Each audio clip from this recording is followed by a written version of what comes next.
Hello friends, आज आपण बनवणार आहोत शेवग्याच्या शेंगाची रस्सा भाजी।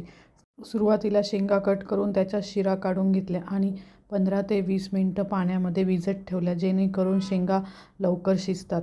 दुसरीकडे मिक्सरच्या भांड्यामध्ये आलं, लसूण, खोबरं, थोडी कोथिंबीर, थोडंसं मीठ घालून वाटण तयार करून घेतलं। फोडणीसाठी कढईमध्ये तेल, जिरे, मोहरी, कढीपत्ता, वाटलेलं वाटण घालून फ्राय करून घेतलं। नंतर त्याच्यामध्ये शेवग्याच्या शेंगा आणि तूर डाळ टाकून छान प्रकारे असं परतून घेतले आहे।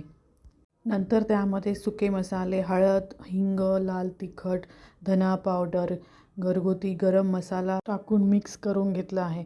नंतर त्याच्यामध्ये गरजेनुसार पाणी आणि चवीनुसार मीठ घालून उकळी आल्यावर त्याच्यामध्ये थोडासा शेंगदाण्याचा कूट ॲड केला आहे।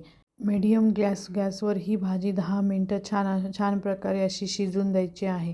गॅसची फ्लेम लो ठेवायची आणि एक छान अशी वाफ काढून आपली शेवग्याची रस्सा भाजी रेडी आहे। रेसिपी आवडली असल्यास माझ्या चॅनलला नक्की सबस्क्राईब करा। थँक्यू।